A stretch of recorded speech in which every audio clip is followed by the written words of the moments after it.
Hello, my name is Yakuma Crystal, and I'm going to be talking about AI in medicine now and the future.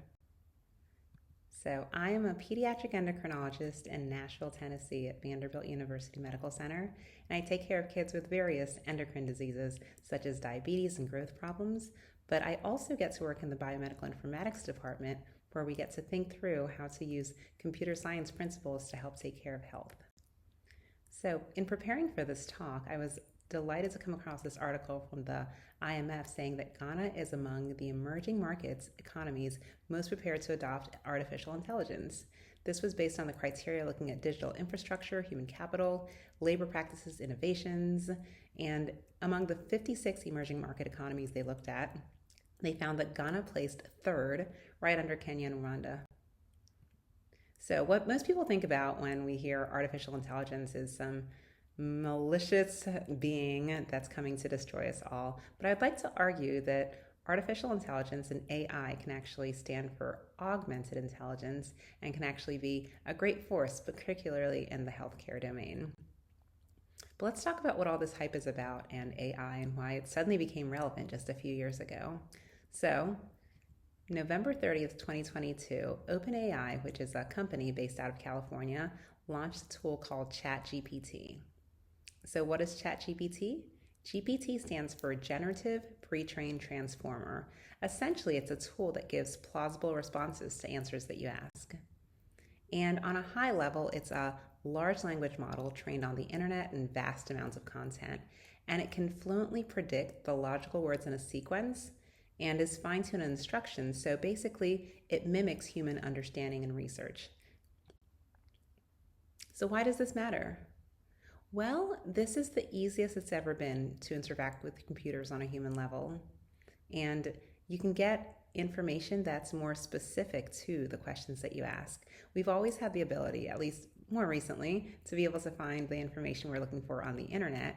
But now, with these new tools, you can actually chat directly with a knowledge source and have it answer your specific questions. And you don't have to search for the answer so much, you can simply ask about it. And we live in a world that is based on a foundation of scarcity, unfortunately, and there are differential access to resources and knowledge, and this creates disparities. And the more we can allow folks to have access to crucial things like health information, the improvement we'll see in conditions of health. Additionally, expertise takes time to cultivate. For the people training in medicine, people who've been doing medicine for a long time, all can acknowledge it took a while to learn all the information that's needed to be able to help diagnose and treat people. Because of that, there aren't enough doctors to go around for every person that might need care. So, could we potentially take advantage of these tools that can mimic intelligence to help us answer questions? What if health scarcity was not a reality? What if we actually had ability to give people the information they needed? And can large language models provide a reliable and trustworthy information source that can supplement physician care? Well, here's an example of how a tool like this can give guidance to parents at home. So this is the ChatGPT interface. It's just a simple web chat interface where you type your questions to a box and then it processes the information and gives the answers back. So in this example, I said, I can't get my son to take his medicine. What can I do? And then it answers back and says, I'm so sorry to hear about the trouble you're having. Here are some things that you can consider to help with the situation. It says, explain the importance, flavoring compound, using a reward system, mixing it with food or drink. And it goes through just a whole itinerary of options available that could help with the specific problem I gave it. And it's pretty interesting to think that it actually started off the statement with saying, I'm sorry that you're having problems with it. So it's actually suggesting that it has some empathy towards the problem that I'm facing and is framing it in a way that's very easy for me to understand and very easy for me to follow.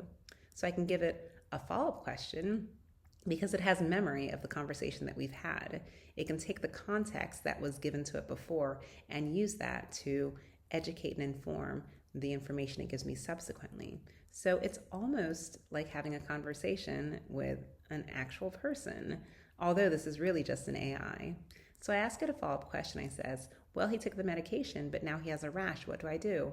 This is what the rash looks like. And I just attached a picture of a rash.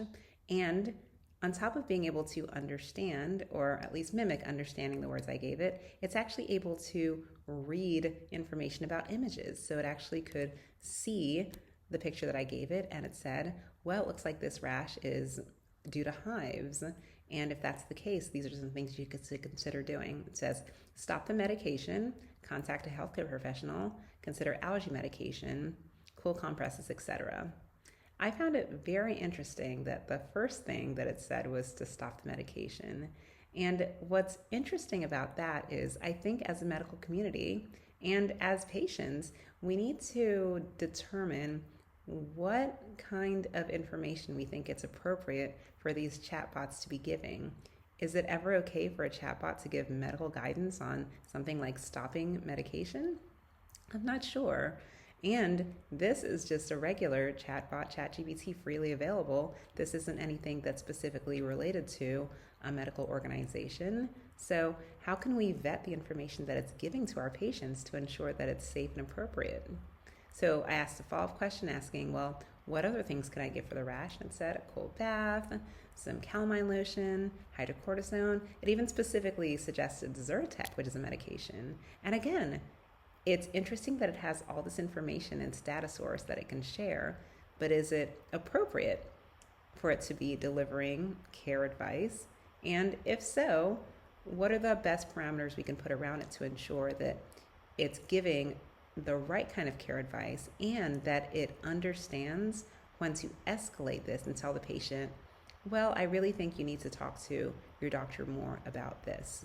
Because there can be some circumstances where if it doesn't have all the information available, it might give back information that's not entirely accurate.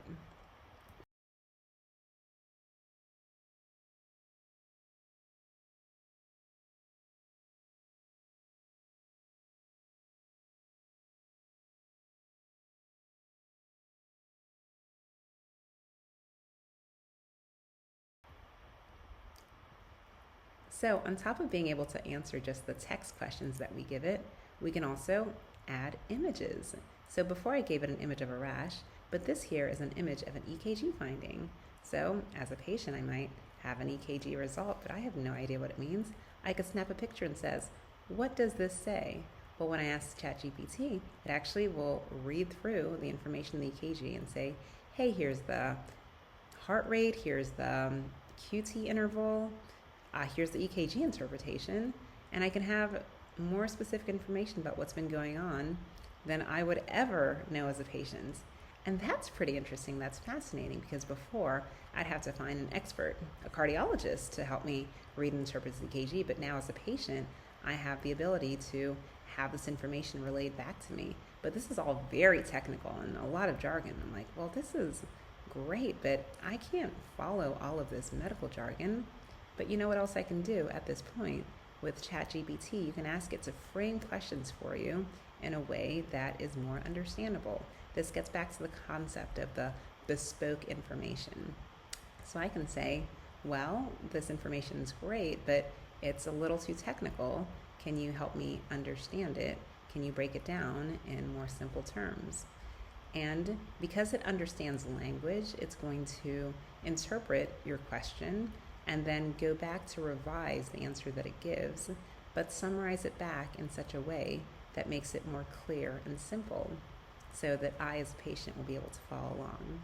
Again, this is all wonderful from my perspective as a patient because before I'd have to find an expert to explain all of this to me. But now I have a simple computer, something on my phone. I can ask questions that can give me just very simple explanation back. Like for example, the heart's electrical direction, it says it's a bit off and to the left, and that's called the left axis deviation. So on top of everything, it's teaching me things. So I'm learning as well.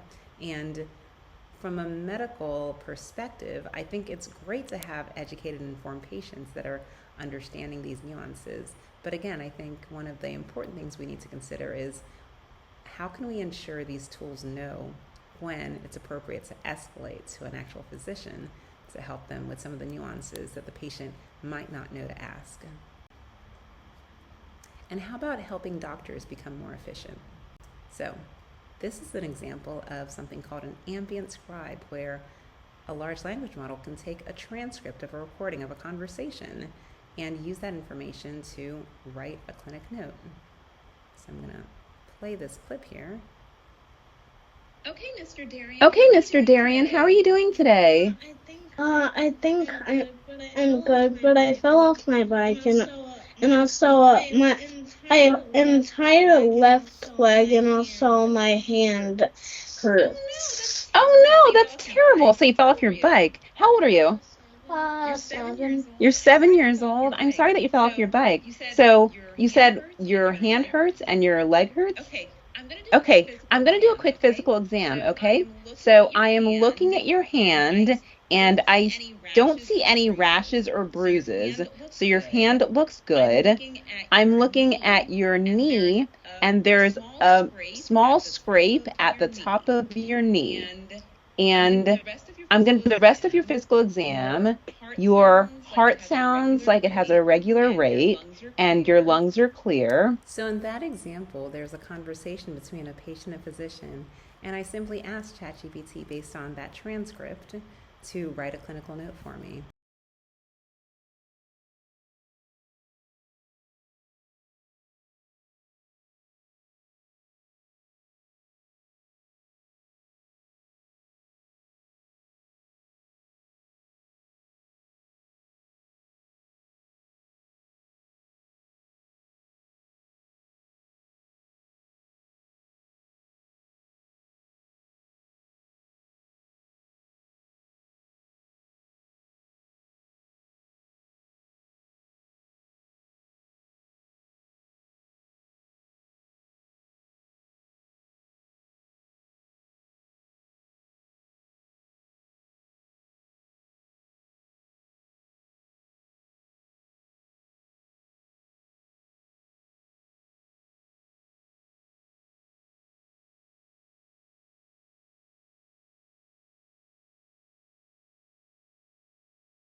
And it did a pretty good job coming up with history, physical exam, and assessment and plan based on simply that recording. As physicians, a lot of what we do is get the history from the patient so we can put together the clues to understand what the next steps are and to explain to the patient what the next steps are. Having these tools available can make it much easier to be able to capture that information so that we can not only save the trouble of having to rewrite everything, but also have it saved so that in the future we can put together all the information, make further inferences from some of the data we collect. And how about responding to a patient message? So here's an example where a patient might be writing you. They might be sending you a message on the patient portal, or they might be texting you with some concerns they have, or following up with a telehealth call perhaps. So I'm simply asking ChatGPT here to respond back to this patient message and give a response that we can provide back to a patient.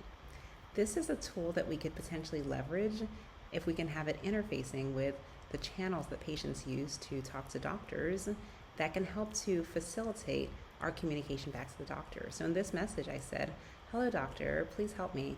The EKG my friend just had shows something concerning, like a left longitudinal axis deviation. What can we do about it?" And then ChatGPT responds back very professionally, answering my specific question, saying, "Well, thank you for your question.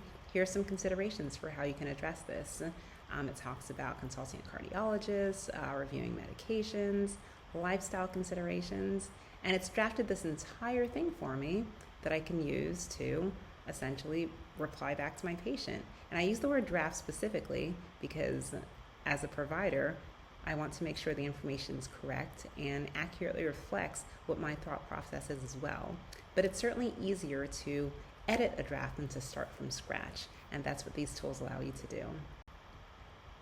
But what if there's a language barrier?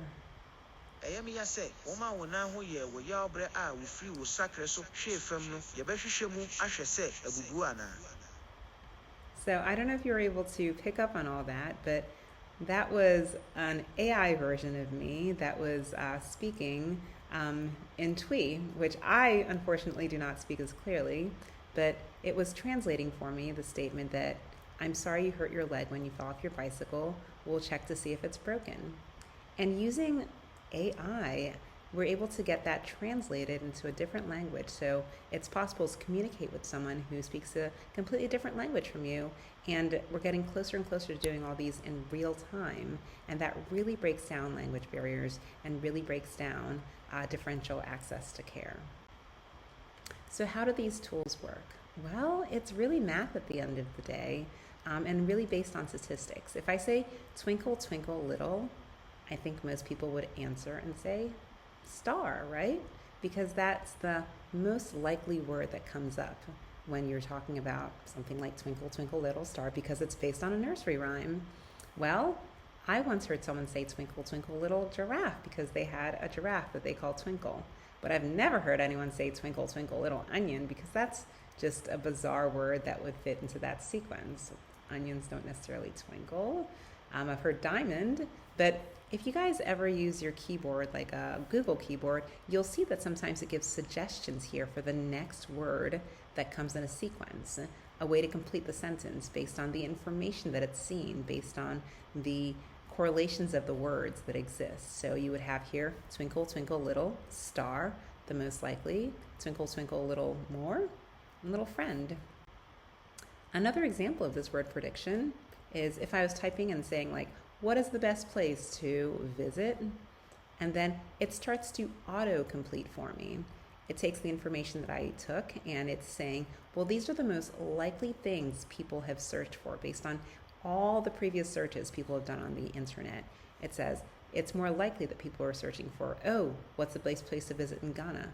But in addition to that, it knows that when people search for this, these are other things they search as well. So this is the concept of auto-completing based on a wealth of knowledge and based on how people have been interacting with knowledge and language in general. So the way these tools work is they've combed the internet and a lot of data sources to say these words go together in a sequence and make sense. And when someone is asking this question, this is generally what you'd expect to see. And based on that, they're able to mimic reasoning pretty well. The first model that came out, GPT 3.5, on the USMLE exam, it scored about a 60%, where 65 is close to passing.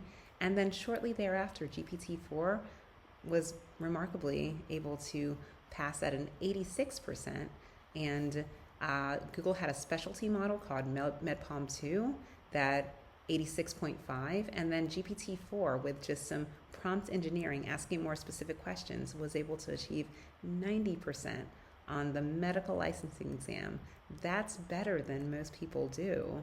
So thinking these tools are able to answer questions really well, how can we take advantage of them to help us take care of patients? And thinking about the different domains of how these tools work and how they're getting better and better over time, this is what's known as a radar chart, and the circle on the outside means that that's the highest achievements, and the closer these tools come to becoming a circle, you know they're getting better and better. So GPT 3.5, the green one, so it was not so great at multilingual, did reasonably well at knowledge, reasonably well at reasoning, but you can see this purple here, GPT-4, doing much better on all regards, safety, knowledge, reasoning, comprehension. And I think everyone's eagerly anticipating and waiting for the next model to come out, which would be GPT-5. And I think people believe that once we're able to achieve this full circle here is when we'll get closer to something where these tools can really work in parallel and augment the work that we're doing. And looking at some of these knowledge benchmarks, just as the tools get better over time, this is based on GPT 3.5, the older model, and how well it did on all these different assessments, and something like SATs and US history, etc. Over time, they're just getting better and better. And then GPT-4, once you add that additional ability of it to do more reasoning based on the larger model, they continue to grow in sophistication. But can they be as good as medical doctors? Well, the evidence is starting to point towards that being the case. So this is analysis they did looking at rare and common diseases and how GPTs did compared to medical doctors. And in the green, you see how the medical doctors performed. And in the red here, you can see GPT-4 actually performed much better at diagnosing cases compared to medical doctors. And that was for common diseases and rare diseases as well. And it's actually not surprising with the rare diseases because these tools are able to hold together a lot of information, pull from resources all over the internet that a standard physician just wouldn't even have access to. So what's unique and special is that they can go above and beyond what we're able to do to help provide additional concepts and help provide additional considerations for the diagnosis that we're able to make. And the most interesting chart of all of these to me is this one, which showed looking at clinical assessment. This is the clinician unassisted, clinician using standard search, so like a Google search, clinician assisted with AI, but this AI by itself actually achieved better than the clinician assistant with AI. So that to me actually gives a bit of pause because it makes you wonder, is there a point where these tools might become actually safer to use and safer at making diagnoses than a standard physician? Then the way they're able to make these diagnoses is because they've trained similar to we have. They have given access to all this medical information, all this knowledge, so they can make these connections. They can make these inferences similar to what you saw with the Google search, but now they can make them specifically based on the medical domain. And that means that as a physician, they can help us a lot in some of the tasks we have to do to put information together, to pull knowledge out, and to generate insights that can help us take care of patients. So for example, I could give an example of a history of physical and say, tell me more about what's going on with this case. What other things would you suggest that I consider for the evaluation? What would a specific specialty consider for evaluation of this case? And it can pull together all this content, and in seconds, it would do what it would take a physician probably hours to do. So I asked for a brief synopsis of the case, and it gave me just a quick summary that I can go through instead of having to plod through an entire large document. And it breaks things down and phrases things in simple bullet points that would be easier for me to follow.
Additionally, these tools can be extremely helpful at creating documentation.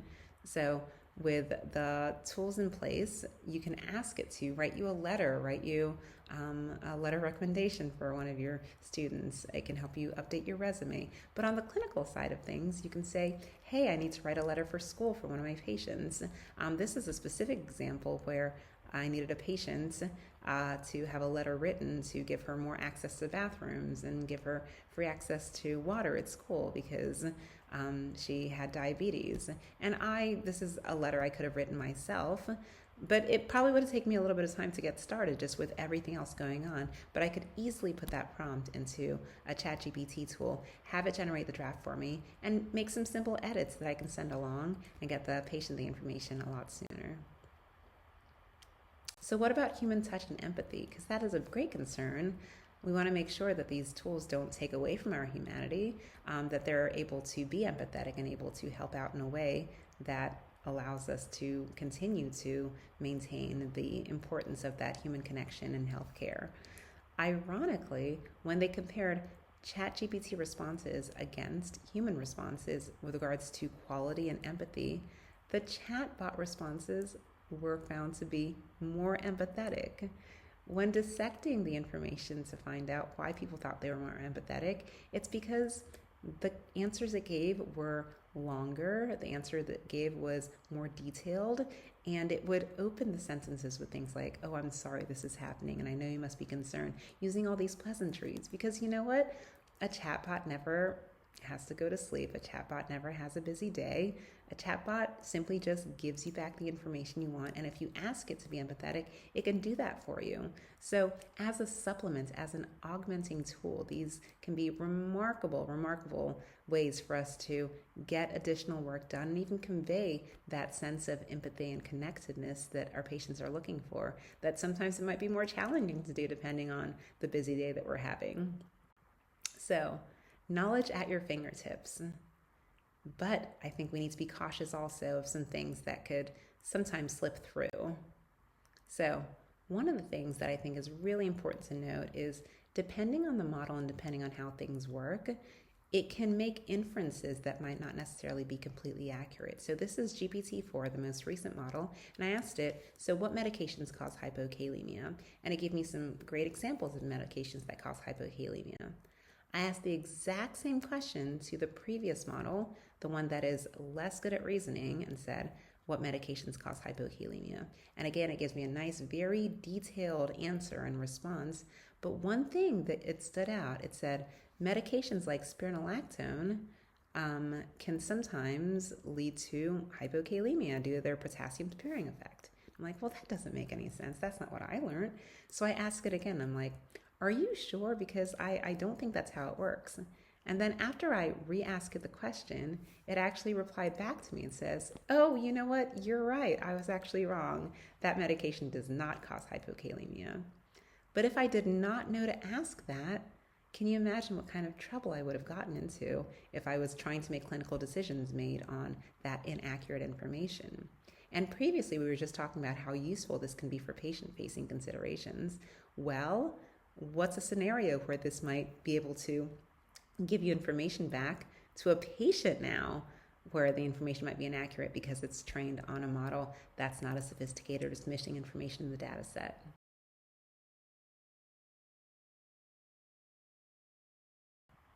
And speaking of data, one of the things that we always need to consider is the bias in the training data, because when information is missing, it tends to infer things and make things up based on the association that it's making. So this is another example where I give it a rash and I ask, well, what is this rash here? And then it's going to go through and then it says, oh, this rash here, it looks characteristic of something that might be associated with Lyme disease. I'm like, well, that sounds reasonable.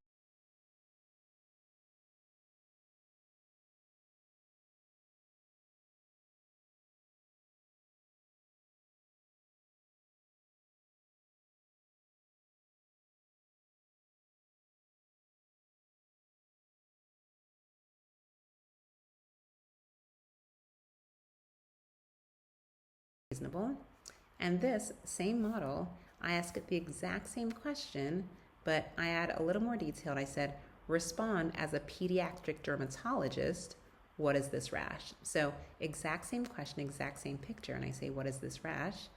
And it says, well, this is probably ringworm. So same picture. The only difference was this time I asked it to respond as a dermatologist, and it gave me a different answer, because the probability of a dermatologist seeing something like ringworm is different than the probability of someone like an emergency department doctor seeing something like Lyme disease. So you have to understand that the inferences made by these tools are based on the connections that it sees. And sometimes if the connections are different, then it's going to actually give you a different response sometimes.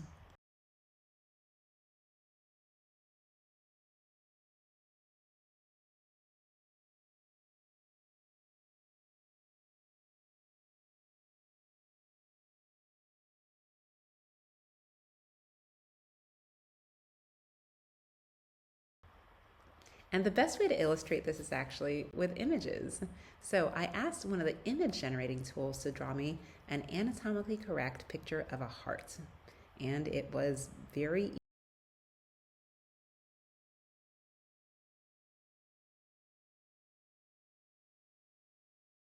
eager and delighted to do that for me.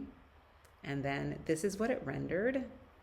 And when I took a closer look, I said, well, it's close, but I don't know. From what I remember in medical school, there are 3 branches here, not a 4th one. And when you take a close look at these pictures, you're like, this is close, but it's just not quite right. And the important thing to remember is that when computers make mistakes, they can make unusual mistakes. They're piecing together information based on what they're trained on, but when they're not trained on it, they can make inferences that are just wrong. And if you're a cardiologist, you would go back and say, well, that's not what the heart looks like. But you might not be a cardiologist, but I think everybody knows what hands look like. And the fact that these AI tools had been notoriously bad at drawing hands, I think best illustrates the caution that we must take, and understanding that it can give you something that looks realistic, but unless you know what this should look like, and everybody knows what hands should look like, there could be something that is just manufacturing that might just be wrong. So, what is the future of medicine? Well, I think we might come to a place where these tools can potentially augment and provide assistance. So this is an example of an AI avatar that I've been able to create, and I can ask a question saying, hello, help me, my son is thirsty and urinating a lot, lost a lot of weight. What kind of things are happening? It sounds like your child may be experiencing symptoms of diabetes. Increased thirst, frequent urination, and weight loss can be signs of diabetes. It's important to have your child evaluated by a healthcare professional as soon as possible. So by training it on some of the information that exists about how to manage certain conditions, it's able to make inferences and answer patient questions. But one of the things it said at the end is, you need to talk to a healthcare professional. So healthcare professionals, we need to make sure that we are in the loop about how our patients are using these tools, so that when they come to us saying, well, ChatGPT told me this and asked me to talk to you about it, we're able to answer them back and provide them the information they need. So the call to action is, learn as much as you can about these tools. Start playing with them. They're very easy to use. Learn about their strengths and their weaknesses so that you'll be able to be an informed provider, and you can also be on the forefronts of making sure these tools are safely implemented in the way we deliver care. Thank you.